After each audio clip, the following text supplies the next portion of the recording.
you, and thanks, Cornelya. Good to see everybody, or to be with everybody anyhow. I'm going to, as Cornelya suggested, I'm going to talk about grief and the dementia diagnosis. It's an important and probably overlooked topic. So just sort of to start out, what comes with the dementia diagnosis? And I want to suggest that there are four main things that happen, but that the diagnosis is essentially a call to action and a way to focus that action. So the first thing that comes is a confirmation. You are receiving word that something really is wrong. In many cases, families spend years not knowing what's going on, knowing something's happening, knowing something is not the same, it's changed, person's different. But now there's a name to it, and a kind of a certainty to it. If you've gotten a good diagnosis, if you've gotten a diagnosis from a reliable, knowledgeable provider, then you can know this is it. This is Alzheimer's. This is frontotemporal dementia. This is Lewy bodies. This is vascular dementia.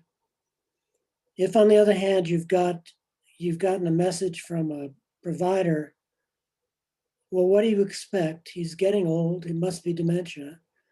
If you've gotten that message, go somewhere else, because you've not gotten a diagnosis. You've gotten what may well be misinformation. So if you've gotten a diagnosis and you feel this is a person who really knows what she's talking about, you've gotten a confirmation something's wrong. It has a name. When that happens, then the loss that you feel can really be real for you. You knew something was wrong, something had changed, something in the relationship was changed, wasn't quite sure about what was happening in the future. Now you know you've really lost something. The relationship has changed, is changing, will change. Your plans will have to change. You've lost something. You've also got a revised horizon. There's nothing certain about the duration of a dementia disorder. People will talk about, oh, it's an 8 to 12 year course. That's a big average. That's the sort of top point of a U-shaped curve. It can be very short, sometimes it is, and it can be very long, sometimes it is. But if nothing else, you know there's a limited amount of time now, and there is going to be a certain end. This is a diagnosis of dementia is the diagnosis of a terminal illness, whether by itself or through a secondary illness that's associated or comorbid with it. And the other thing that comes with the dementia diagnosis is the naming of that feeling that you've had, namely grief. You are now actively and appropriately in a grieving period. So with the diagnosis, you have this kind of call to action on all of these fronts. So when you think about the confirmation front, one thing it calls you to do, one call to action, is look for information. Find out what this disease is about that's now got a name. How does it affect the person? That's really important. If you think dementias are alike, they're not. There's a tremendous difference between, say, the behavioral variant of frontotemporal dementia and traditional Alzheimer's disease. The difference between a very sudden onset of real personality and behavioral change and the difference between that and a kind of gradual loss of cognitive and behavioral powers. Knowing how it affects the person kind of tells you what are the challenges that you're going to face. So get information. The confirmation, I think, should produce a sort of an inward look. What does this mean now for me and my relationship to this person? What does the relationship mean? How do I operate within it? How do I retain it? How do I improve it? We've made this point over and over again. Not all caregiving relationships are with loved ones. There are a number of them can be difficult, and they may be between people who have had difficult relationships. So looking inward gives you an opportunity to say, is this something I want to preserve? Is it something I want to improve, can improve?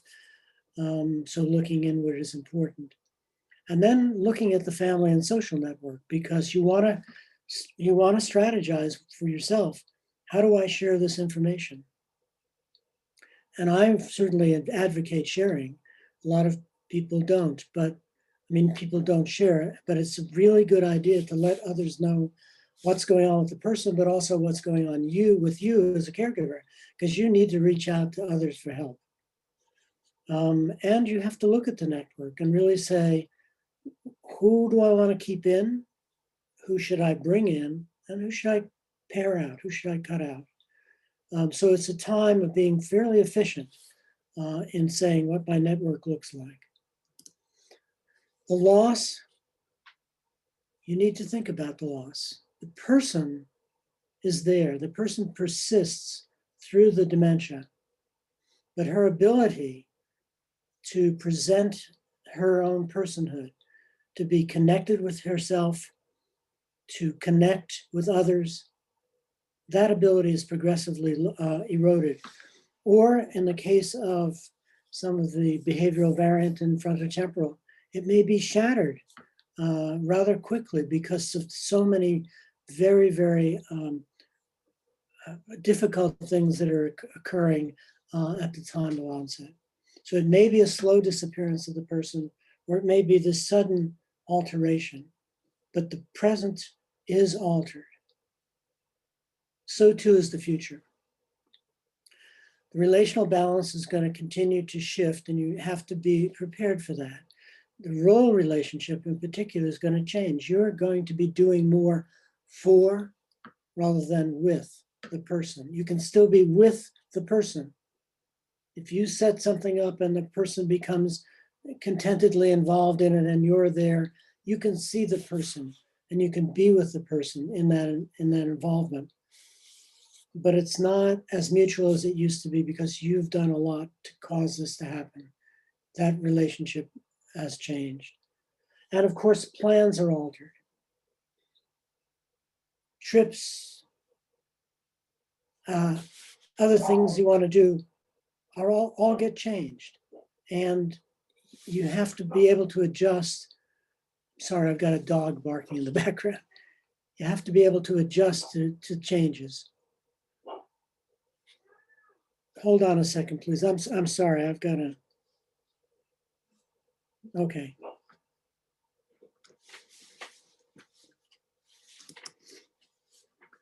Sorry.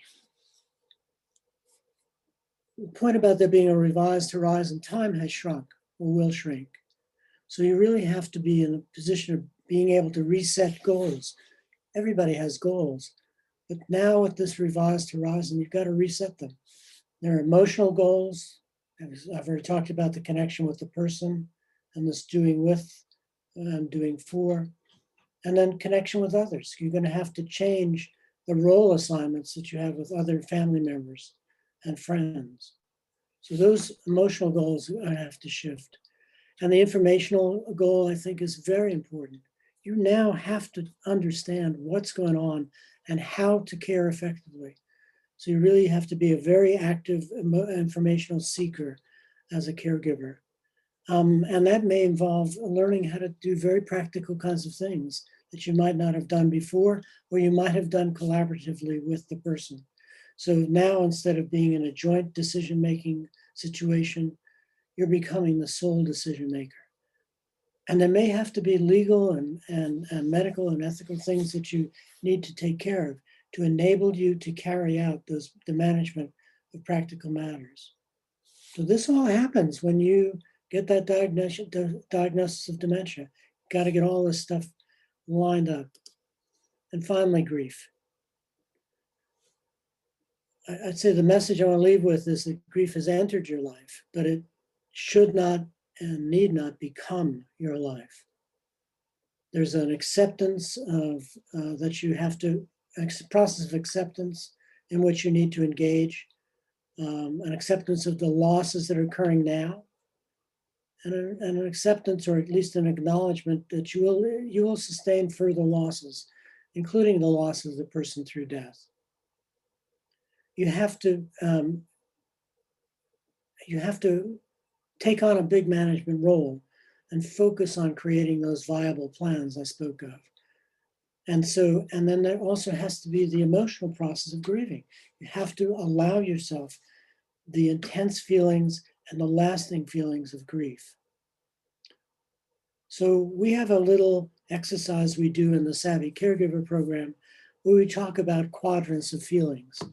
And here you can see there's this lower left-hand corner of negative, powerless feelings where you feel terrible and you feel out of control. And named feelings like sadness or grief or loss or disappointment are all in that lower left-hand, very hard to live in quadrant. And so what we counsel is kind of a multi-step process of first taking, these are steps to change to a more positive and in control feeling, set of feelings up here. I feel good. That's a good positive feeling. So the first step is is acceptance, to recognize that this diagnosis has been given and the losses are occurring, and that at least moves to the more positive element of feelings. Then do something, make adjustments and plans, and take the reduced horizon into account, and then see what happens. And if something has happened that makes you feel good, even in the moment, allow that feeling of feeling good. So you got to always be balancing off the sense of I'm losing something with giving yourself the opportunity to say, I've done something well, I feel good, I feel connected with the person in this moment. You can still both feel connected with the person and acknowledge the sense of loss simultaneously. And that's kind of the balancing act that the diagnosis of dementia puts you on. So thank you. Yeah. Thank you, Ken. One thing I want to bring up, and if anyone has any questions or comments, you can post them in the chat or the Q&A, or use the Q&A function. We know that there is a stigma attached to a diagnosis, and 30% of our caregivers, 30% of our viewers are caregivers. So any sage advice for addressing the stigma as a caregiver of someone with dementia or related memory issues? So when people talk about stigma, they usually talk about it in a couple of different ways. One is the stigma that other people have about an illness. And the other kind of is an internalized stigma, the feeling that I should feel stigmatized, I should feel ashamed. So the short answer is you shouldn't feel ashamed. You should not absorb or accept the stigma. And one way to deal with the stigma other people might have is a fairly direct way of saying, yes, this is a person who has this, and I take care of things. I have run into innumerable caregivers who have little cards printed that say, Tom has Alzheimer's, I'll do the ordering in the restaurant. Or another wonderful caregiver who has told all of the merchants with whom she and her husband shop, he has behavioral variant dementia. He's going to pick things up and put them in his pocket. I'll get them back to you. She just right there faces it and kind of faces it down. So don't absorb it and be upfront with people. Okay, another question that's come in. How do you deal with fear of losing control of the situation? That has a couple of implications there. It's a very real fear, I think, and it has a basis in reality. You can indeed lose control of a situation. The person can become overwhelmed by internal or external stimuli and begin to behave in ways that are out of control, that are unpleasant for you to observe and be part of, and undoubtedly unpleasant for the person. So the long and short answer is you have to learn enough about how the disease affects a person to understand what are the likely triggers of such behaviors, so as to try to, cut them off at the pass. Simplest example, we have Easter and Passover coming up, not this year, but another year's time of great family gatherings. People have learned not to have big family gatherings with people who live with dementia, but maybe space them out into smaller ones. The big crowds, the little kids running around, everybody getting, sky high on jelly beans or other things, creates a condition of kind of chaos that persons with the dementia may not be able to deal with, and they may overreact or they may withdraw. So if you learn what the triggers are and try to prevent the triggers from occurring, that's probably the best way to deal with that. Okay, and then our final question as we transition to our next two presentations. I know you've addressed this. This is a talk in and of itself. When your loved one is diagnosed with dementia and they're unable to fully care for themselves, but they don't want help, how do you recommend help? So if the person is saying, I don't need any help, the first piece of advice we generally give to people is to cast the task or activity in terms of, I want to do this, can you help me to do it? So instead of saying, I'm going to help you, try saying, can you help me? That's a quick and dirty answer. There's a whole course in caregiving that goes with it, but try that. Okay, thank you, Dr. Hepburn. Dr. Parker, welcome. Hey. Come on in. All right. Dr. Parker's going to be talking about prevention and cognition and addressing the ins and outs of the annual wellness visit. Sure. Thank you, Cornelia. And we have tried to stress this on all of our calls. I've answered some calls in the chat and in the Q&A. What do you do? How do you get an evaluation? Well, for people who are symptomatic, it's very, very important that you talk to your primary care physician or his or her primary care physician to make sure that that individual doesn't have things going on that may confuse the picture and maybe look like dementing disorder. You want to make sure that they're not delirious from infection or uncontrolled diabetes, or maybe even having acute strokes and other kind of medical things that can go wrong. So the first place you start is with your primary care doctor.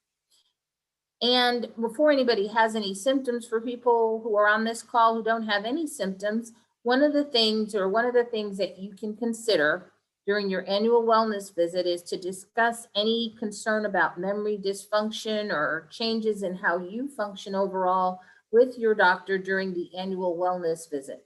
The annual wellness visit is not a physical examination. The only physical thing that's done is you get your height, your weight, and your blood pressure. No other things are done during that visit. A lot of times the night before your annual wellness visit, your doctor's office will call and a nurse will ask you a number of different questions about lifestyle. So she pre-populates and does some examination or fills out a questionnaire. That's really what the annual wellness is. It's a checkup to see that you've done everything you need to do to keep yourself healthy. This wellness visit is concluded the next day when you see your doctor, and things that might actually be done during the visit, aside from your height, your weight, and your blood pressure, is they're going to do a memory screen. They may do a memory screen and a depression screen. For those of us in neurology, and because this is brain dysfunction, we like people to get a baseline memory screen. And a screen is not diagnostic. There's more to it. But more importantly, the doctor will check to see if you've scheduled all your preventive health exams. Have you gotten your immunizations? Because of the pandemic, we know that we should have gotten a flu vaccine, we should get a pneumonia vaccine, and coming soon to a place near you, a COVID vaccine. We update your medical history, your family history, and medications that you take. If you haven't had a hearing or a vision test, we try to make sure that you get that scheduled because that is part of your wellness prevention plan, wellness and disease prevention plan. Finally, one of the things that is a part of the annual wellness visit is to screen and check to make sure that you've been paying attention to your oral health. Dr. Hendler was on here a couple of weeks ago talking about bacteria in your mouth. There is bacteria that's been isolated in the brains of people who had had significant periodontal disease. So we want to make sure that you have an annual dental health exam such that you get your teeth cleaned, rotten teeth removed, etc. So again, the annual wellness plan basically sets you up for keeping yourself well from 65 to the end of your days. Next. What are some of the things that you can do that are likely to decrease your risk for developing Alzheimer's? We've been talking a lot about exercise. Exercise is one of those things. But in addition to exercise, things that help promote good brain health or good brain function are your ability to continue to be socially engaged with church, with sorority, with fraternity, whatever it is that brings you joy and brings you in contact with other people. Volunteer somewhere. Learn to greet people, something that keeps your brain active. Continue reading, playing challenging games. If you're a bridge player, continue to play bridge, continue to play cards, continue to play chess and things like that. If you've never played those games before and maybe you're having a little difficulty trying to remember things, those things can be very frustrating. But for those of us who are on the call who are healthy, do everything you can to stay physically active, to stay socially active, and to stay intellectually engaged. Reading newspapers, becoming a part of a book club, anything that keeps you engaged. Next. We stress very much that chronic diseases need to be controlled. We've talked about this a number of different times. Most people with Alzheimer's and other dementias don't die from the Alzheimer's. They generally die from some other chronic medical problem that's not been well controlled and well managed. Poorly controlled hypertension, diabetes, kidney disease, chronic lung disease, strokes. Anything that is a chronic illness that's not been well controlled is a risk factor, as we've talked about before, for other types of dementia, not necessarily Alzheimer's. So checking your cholesterol, getting your blood pressure checked, keeping all of those things controlled. And again, I'm putting down here things like hearing loss, vision exams, all those things are important. Next.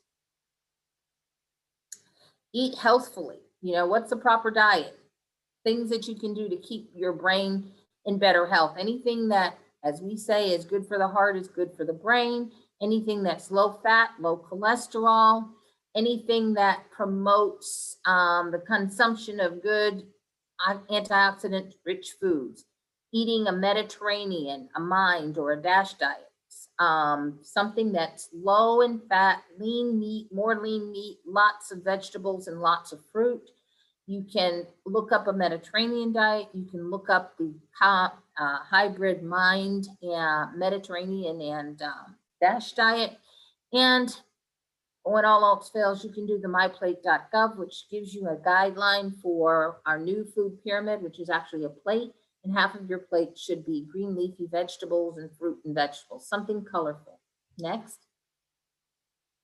Stay physically active. We've told you before, 150 minutes or more a week for physical aerobic activity to keep yourself active, to keep your brain flow positive, and to, quite frankly, help maintain good control of your blood pressure and your blood sugars, chronic diseases that many of us over the age of 65 may have. Maintain brain connections. We've talked about this important thing to do. Social connections are big deals. Staying active with all the things I've told you about before. Continue to learn new things, adapt to new things. We've talked about card games, bridge games, chess games, crossword puzzles if you're able. But if you have some difficulty remembering things, Crossword puzzles, new games may not be the things that you want to do. If you're a musician, a singer, continue to play your music and continue to engage in your music. If you speak a language other than English, if your native language, you started out with French or Spanish, go back to learning that. Try that again. Next. And finally, this is a little difficult for you to read, but this is a chart that talks about the memory net, the Georgia memory net, which is a combination of memory assessment clinic locations throughout the state of Georgia that have been funded by the state legislature to help us get good evaluations for cognitive dysfunction in places other than Atlanta. Here in Atlanta, the Memory Assessment Center or Memory Assessment Clinic is housed at Grady University Clinic. In Augusta at Augusta Hospital, I think that's what they call it.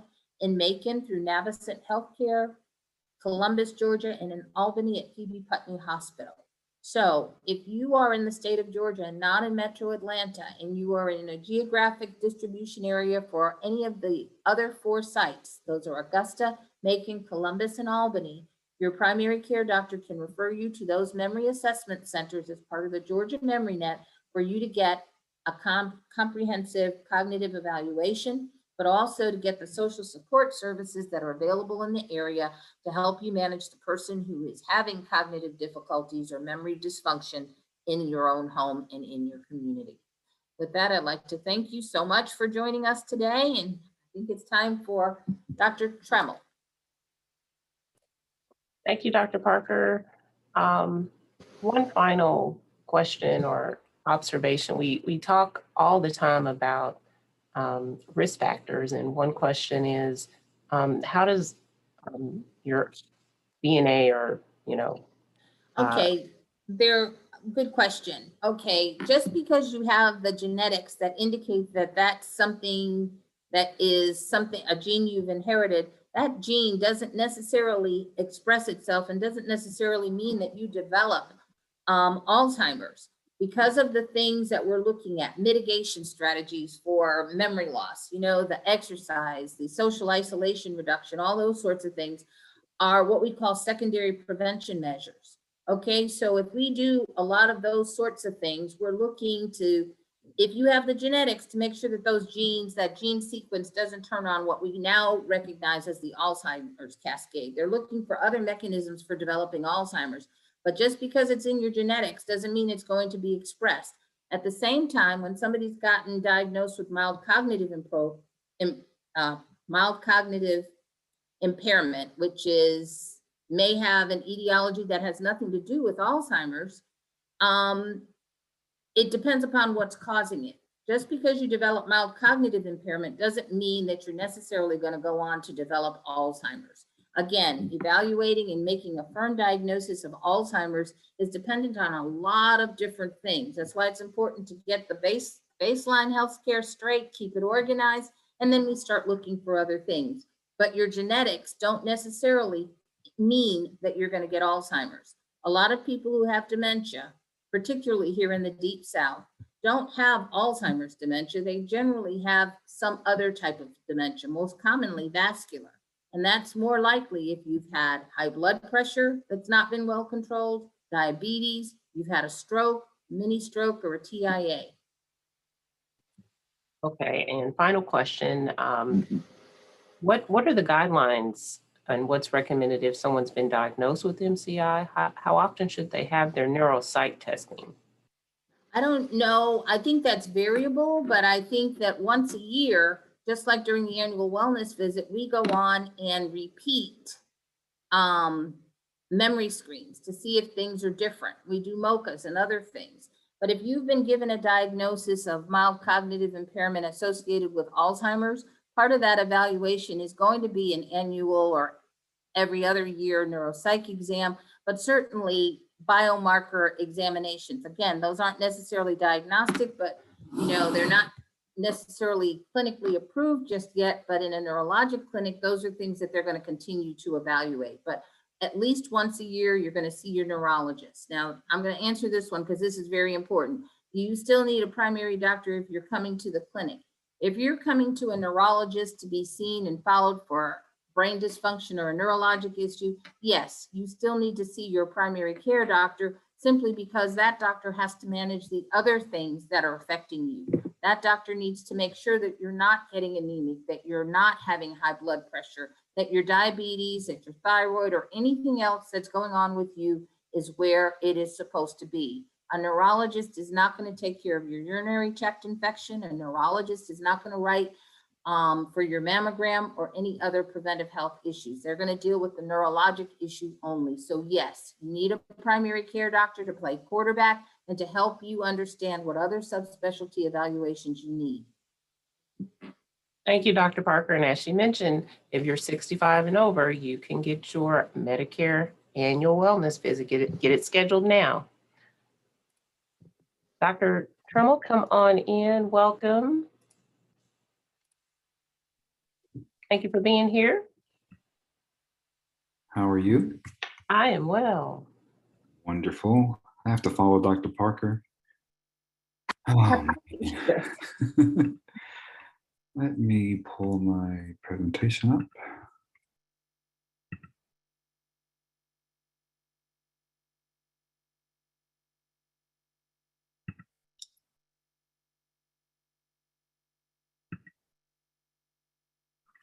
Do you see it? Hello? Not yet. Okay.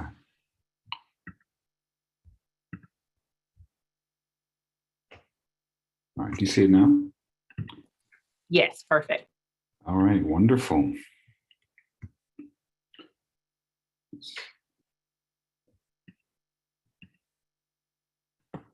Cool. All right, well, good afternoon. I'm Antoine Trammell. I am at Emory in the School of Medicine. I also I do research in the Boiswater Alzheimer's Disease Research Center. And as Dr. Parker just mentioned with the Georgia Memory Net, I'm part of the physician leadership at the Atlanta Memory Assessment Clinic. That's located at Grady. I'm going to talk to you today about two important concepts: cognitive resilience and super-aging. All right. The concept of cognitive resilience is based on finding high plaque burden, referring to Alzheimer's disease plaques, in the brain during autopsies in people who were otherwise cognitively normal while they were alive. And there are two important concepts that can help someone understand cognitive resilience. One is brain reserve, and the other is cognitive reserve. So brain reserve refers to an excess or a reserve of synapses, or think of it as neuronal mass or brain mass, that will allow someone to withstand the development of Alzheimer's disease pathology to the extent that they don't develop symptoms, meaning cognitive symptoms. They don't become impaired. Cognitive reserve, on the other hand, refers to a reduced rate of cognitive decline or preserved cognitive performance with aging. Well, in turn, cognitive resilience is the capacity to maintain normal cognition despite aging and disease-related changes of the brain. So again, brain reserve is an excess or reserve of brain mass or neuronal mass, such that you can withstand the development of Alzheimer's or some process that drives dementia without becoming impaired. Cognitive reserve is a reduced rate of cognitive decline, or a reduced rate of decline in your thinking and memory skills, along with, or I should say, preserved cognition with aging. Cognitive resilience is the capacity to maintain normal cognition despite aging and disease-related changes of the brain, whether those diseases be Alzheimer's or vascular or some other process. A cognitively resilient person can withstand those changes. So these definitions they vary in the literature. There's no overall consensus, and the ones that I've shared with you are based upon my literature search because I want you as a listener to really grasp this important idea. A good example of cognitive resilience is found in the NUN study. And this was a longitudinal study of 678 nuns from the School Sisters of Notre Dame congregation. They ranged in age from 75 to 105. And each year they would undergo an examination, cognitive assessment, and they agreed to donate their brains for study after their death. And what they found is that, well, I should say, what the researchers did is they would compare their brain findings to their cognition while they were alive. So some of the nuns had brains that showed severe Alzheimer's pathology. Some had evidence of a lot of vascular disease in the brain, like a stroke or mini stroke, or even small vessel changes from chronic high blood pressure. And some of them had no pathology in their brains whatsoever. And an important result of this study is that the autopsy findings or the state of the brain doesn't always correlate with a person's cognition. So as you can see here, let's go back. As you can see here, in some brains there was no pathology and they were cognitively normal. Then in other brains there was pathology and they had impaired cognition. So both of those are expected. No pathology, no thinking problems. If you have pathology, you would expect thinking problems. But yet there was a curious finding where in some brains there was evidence of pathology, but those nuns had normal cognition. And that illustrates cognitive resilience. All right, so let's look at 4 participants up close. Sister Matthea was 104 when she died. At autopsy, her brain was not shrunken. There was no evidence of neurodegeneration. She had moderate findings of AD pathology, but she was cognitively normal when she was alive. So no neurodegeneration, meaning her brain wasn't atrophied.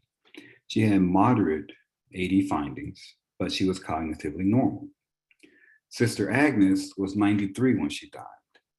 Her brain had no atrophy, but she did have some vascular lesions. So maybe she had some strokes or mini strokes, or maybe she had high blood pressure in her life. She also had moderate Alzheimer's disease pathology, but she was cognitively impaired.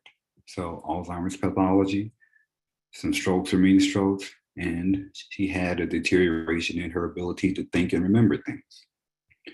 Sister Marcella, she died at age 101. Her brain was pristine. There's no atrophy. She had no Alzheimer's pathology. And by Alzheimer's pathology, I do mean evidence of the plaques and tangles. And she was cognitively normal. So I think everyone hopes to be like Sister Marcella, a long life and pristine health. Then there's Sister Bernadette. She died at age 85. Her brain was atrophied and she also had vascular lesions. So maybe she had some strokes in her life or many strokes. She also had a severe extent of Alzheimer's or extensive Alzheimer's disease pathology, but she had normal cognition. So this brings me back to the question, does the state of the brain correlate with a person's cognitive findings? As you can see here, I'm looking at Sister Bernadette, that it doesn't have to. Why is the question. And that's part of what myself, along with Dr. Parker and some other very talented investigators are studying right now. All right, so the next concept is that of a super-ager. We talked about cognitive resilience. So that's essentially the ability to maintain your normal cognitive performance despite disease in the brain and aging, right? But what about super-agers? A super-ager they are a subset of people who have normal cognition, who are cognitively resilient. They're adults who are 80 years and older, and they have a memory performance that's similar to an adult who's 2 or 3 decades younger. There's a program at Northwestern University that is dedicated to studying super-agers and factors related to why they have been able to age so well. In one paper, they found that psychological well-being is a significant factor, that super-agers simply have positive relationships with others. But one limitation of the research from the group at Northwestern is that it has a limited racial composition, meaning the research sample is mostly white.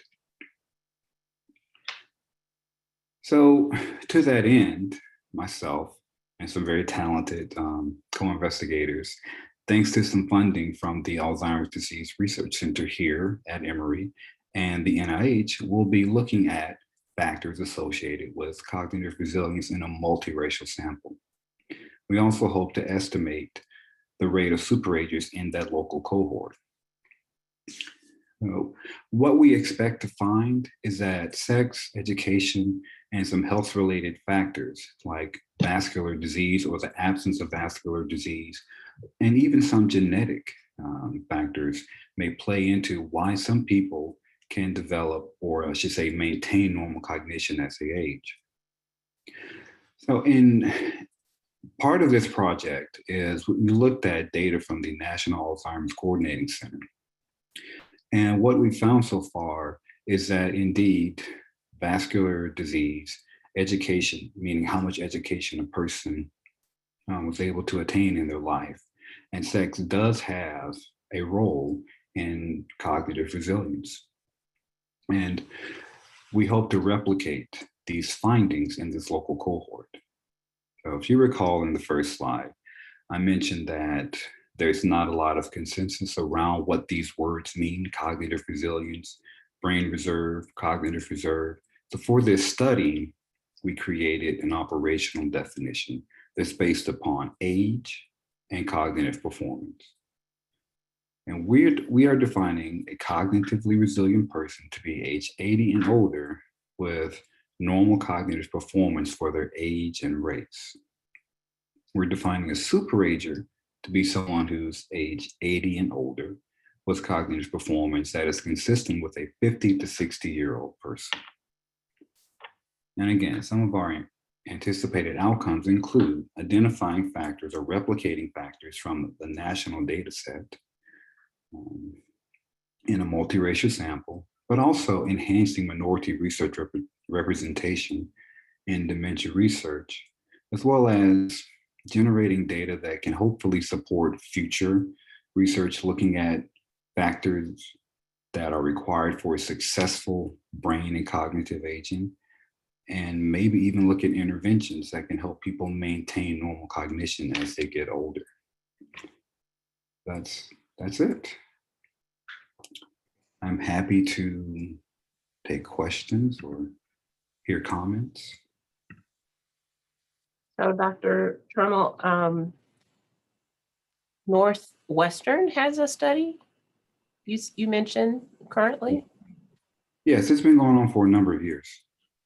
And are we anticipating that Emory will be hosting this type of program or intervention soon? Correct, yes, so that's what I am doing. Okay, and so if people want to participate, they need to contact you directly if they are over 80, correct? Yes. Okay, so you have to be over 80. And I guess what else can we be doing if we're not 80. Let's say we're 69, 73. What can we do to stave off Alzheimer's and memory issues? Yeah, well, you may not be able to stave off the development of Alzheimer's disease, or if you have high blood pressure or diabetes, you certainly can't really undiagnose yourself or just completely remove that from your body, but you can really monitor and modify your lifestyle. And that's one thing that we found in looking at the national data set is the people who aged the most successfully have very pristine lives. No smoking, no drinking, no issues around sleeping. And if they do have health issues, then they are tightly controlled. They take blood pressure medications if they need to take something for cholesterol. and they're taking that such that everything is pretty much kept in check. And they're active, they're socially engaged as well.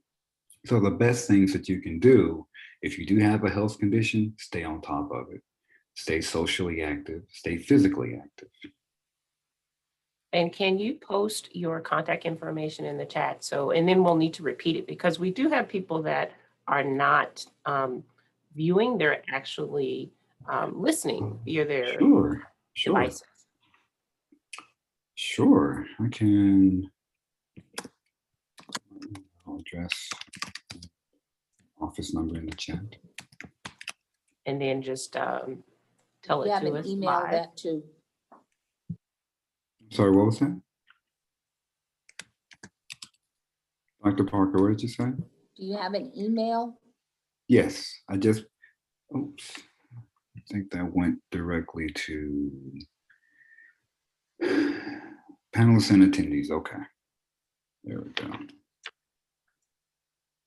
All right, a couple more questions and then we will quickly transition to Matt. And Matt, will you post the CEP link before we bring you on? Dr. Trammell, can patients who have a good amount of cognitive reserve decline more rapidly once that cognitive impairment starts to manifest? No, so that's the beauty of being cognitively resilient, is that they have a slower rate of decline despite all of the disease. So think of Sister Bernadette, who died at age 85. You know, her brain showed evidence of strokes and high blood pressure and a lot of the plaques and tangles found with Alzheimer's disease, but she was cognitively normal.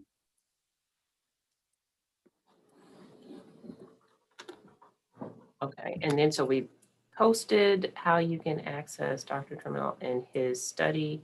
My dad is a retired doctor. He's 94. He'd be a great candidate. Okay, you got to reach out to the email address that Dr. Trammell just provided. And let's see, any other questions? We can get ready to go to CEP. All right, Matt, come on in. Tell us what to expect for CEP. Thank you so much, Dr.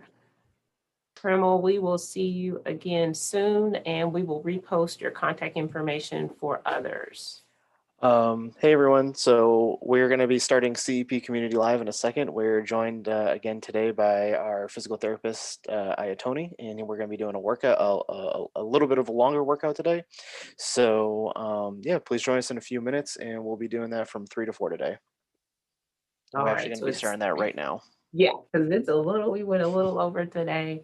But thank you everyone for joining us. Yes, if we have your email address, we will send out a recording of the video. That way you can watch it again or share it with others. It's a YouTube link. You can also subscribe to the YouTube channel. That way you can get notifications when we post the videos. And I think that's all the housekeeping. Again, come back next week. I think we're going to feature our psych program. They have a couple of study opportunities that they shared with Dr. Parker today.